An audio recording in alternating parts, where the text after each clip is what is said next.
Olá! Hoje vamos desvendar uma das métricas mais importantes para quem acompanha o mercado financeiro, o lucro por ação, ou como todo mundo chama, o LPA.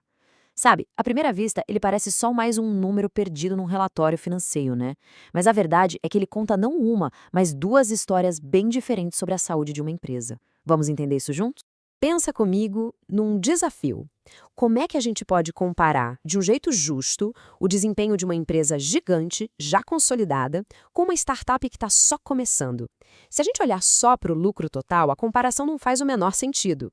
O que a gente precisa é de uma espécie de régua, sabe? Uma medida padrão que coloque todo mundo no mesmo nível para a gente poder comparar de verdade. E é exatamente aí que entra o lucro por ação. Ele foi criado para ser essa régua. Com o LPA, a gente consegue olhar para empresas de tamanhos totalmente diferentes e comparar a lucratividade delas de uma forma que faça sentido. E não é só isso, ele também ajuda a gente a analisar a evolução da mesma empresa ao longo do tempo. Então vamos lá, vamos começar pela primeira história, a mais direta, a mais simples de entender. É o que o mercado chama de LPA básico. De forma bem direta, o LPA básico mostra qual fatia do lucro da empresa pertence a cada uma das suas ações. Pensa nele como o número principal, sabe? Aquele que geralmente sai estampado nas manchetes financeiras. É a versão resumida da história. E como é que se chega nesse número? Bom, a conta é bem lógica. Primeiro, a gente pega o lucro líquido, aquele que realmente vai para o bolso dos acionistas. Depois, a gente descobre qual foi o número médio de ações que a empresa teve circulando durante o período.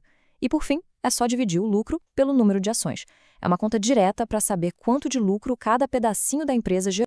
E só um detalhe, por que média ponderada de ações?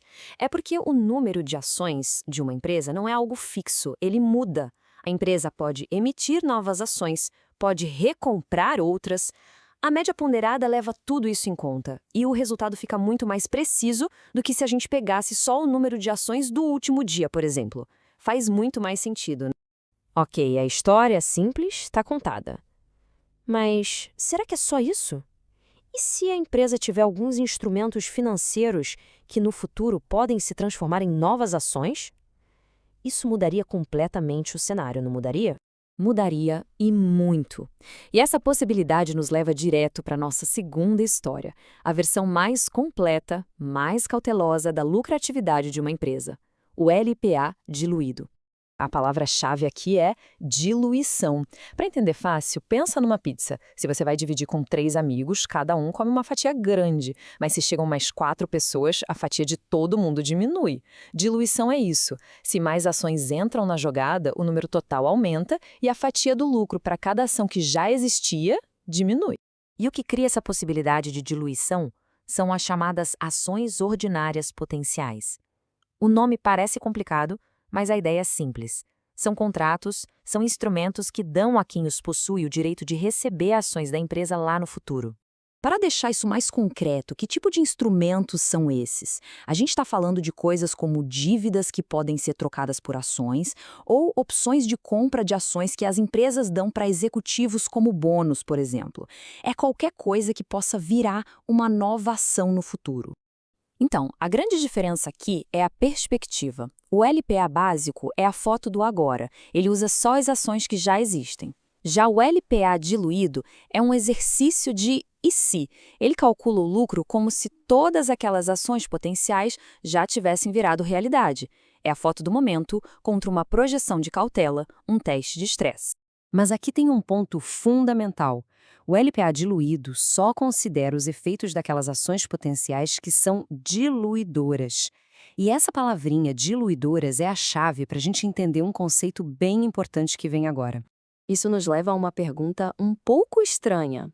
E se, por alguma razão, a conversão desses instrumentos acabasse, na verdade, aumentando o lucro por ação em vez de diminuir?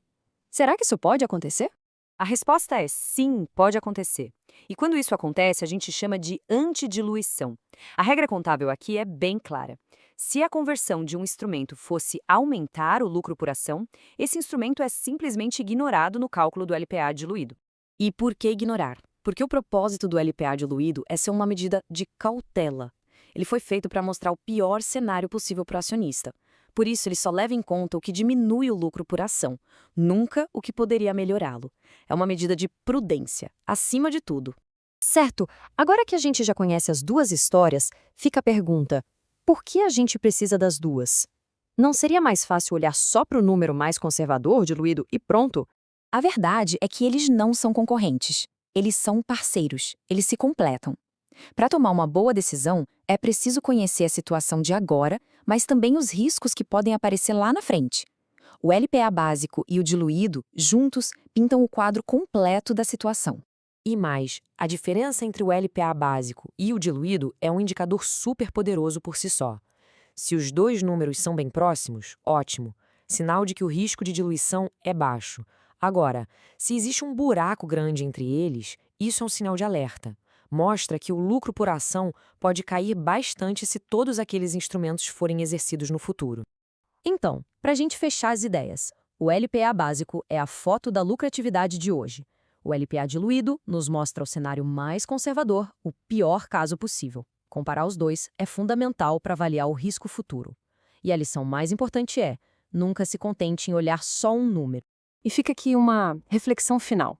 Da próxima vez que um relatório de resultados aparecer, a pergunta é: a gente vai olhar só para o número que está na manchete ou vai procurar pelas duas histórias que o lucro por ação tem para contar? A resposta pode mudar totalmente a forma como a gente enxerga o investimento.